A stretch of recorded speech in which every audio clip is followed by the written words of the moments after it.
Donald Trump, the chaos and noise of the election season became too overwhelming, so he decided to take a brief break from it all and find some peace at a nearby park.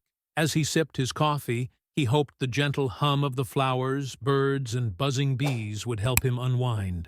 For a moment, it seemed as though the world around him had paused, and he was finally able to escape the hectic pace of the campaign and relax.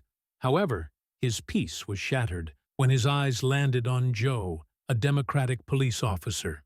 From a distance, it seemed Joe was disturbing the calm, constantly interfering with others. Trump, wanting to take a break without any trouble, began to stand up to leave. But before he could, Joe's gaze met his. Joe shouted, "Trump, you're the disgrace of our country." Trump froze for a moment, his coffee still at his lips. The words stung, hitting him harder than he expected. His mind raced with memories of the service he had given to the country, and it deeply hurt to hear such words from an officer, a member of the very community he served.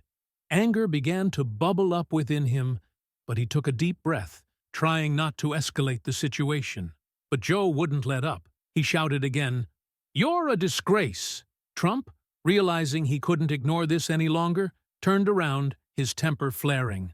"I don't understand why a lowly cop like you even cares about me," Trump retorted, his voice sharp. "I'm just trying to enjoy my coffee, and it's none of your business." But Trump knew he needed to stay calm. After all, with such an important election ahead, he didn't want this incident to affect him or the media's portrayal of him. Joe, filled with rage, stepped closer. "You've ruined everything over the years, and now you're just sitting here, sipping coffee like it's nothing. You're a disgrace to our country." Joe knew he was crossing a line, but standing face to face with the person he hated most in the world made it impossible to hold back.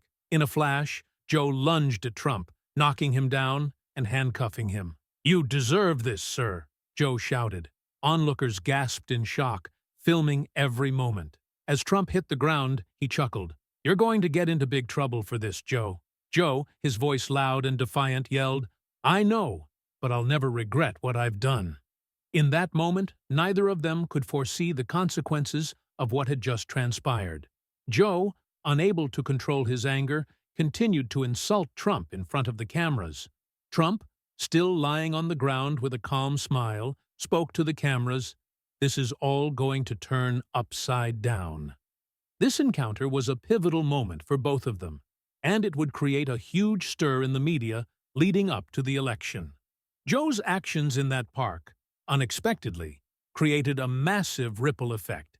Anti-Trump groups quickly gathered outside the White House, holding rallies in support of Joe's stance, claiming that his actions were justified.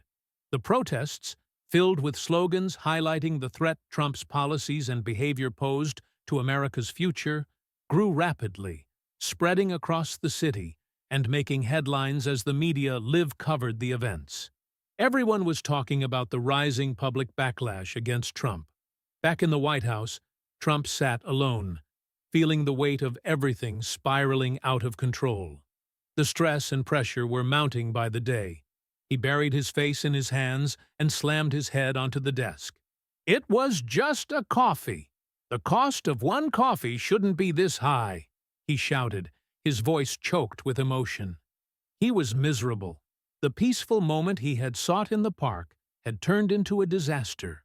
All he wanted was to blend in with the crowd for a few moments, to have a peaceful coffee and escape his worries. But now, everything had become a nightmare. The protests continued to dominate the news, and people were discussing how Trump's public image had taken a major hit. The growing demonstrations were becoming an increasing threat to his standing. What was meant to be a brief moment of tranquility had turned into his biggest problem.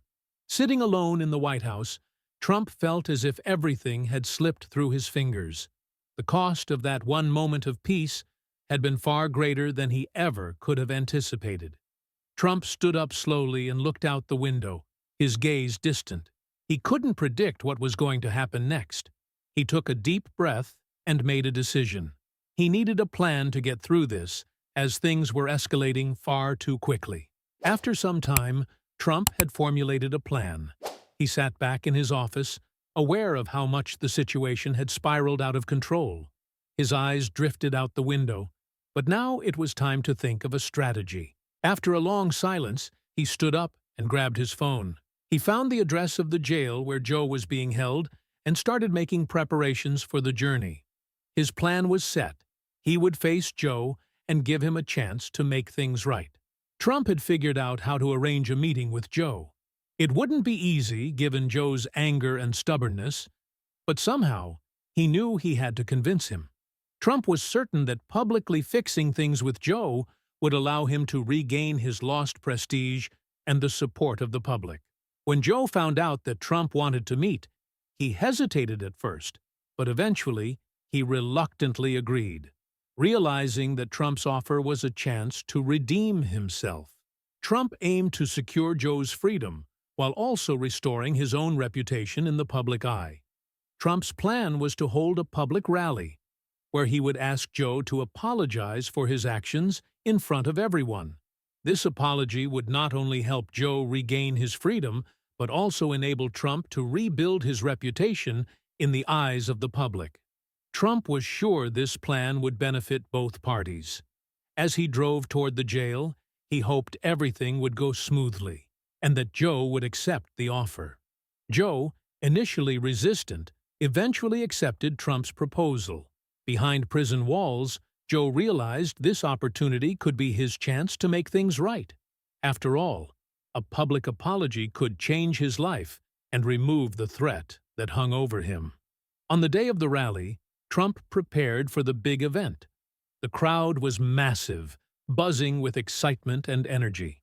As Joe awaited his turn to join Trump on stage, he reflected on the weight of his words and the fact that the damage he had caused could never be undone. But he knew he had to take that step, or else this mistake would haunt him for the rest of his life. The rally began, and Trump took the stage.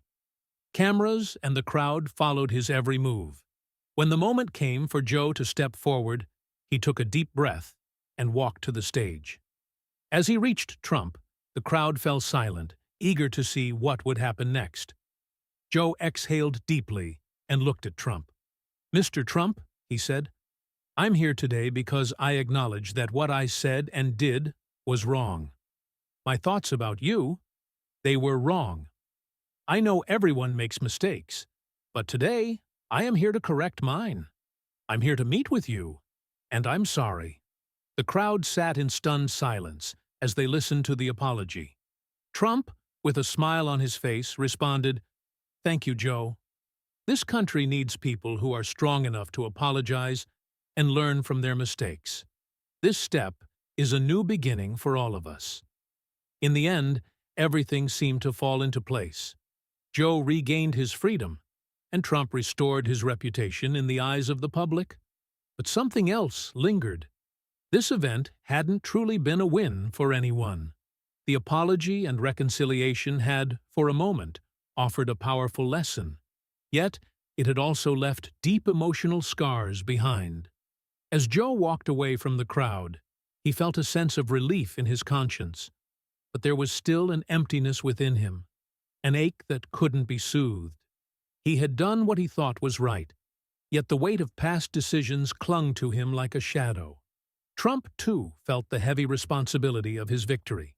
It wasn't just about the applause or the headlines. It was the realization that every choice has its consequences. In the end, everyone makes mistakes. But what truly matters is what you learn from those mistakes. It's about more than redemption. It's about finding the courage to face the past and take action toward a better future. If today you believe that someone can change by apologizing, maybe there's still hope for all of us. Because real transformation doesn't come from perfection. It comes from the willingness to change, to recognize the hurt we've caused, and to make things right. Think about it. How many of us have needed someone to say, "I'm sorry," to heal the wounds of our own hearts?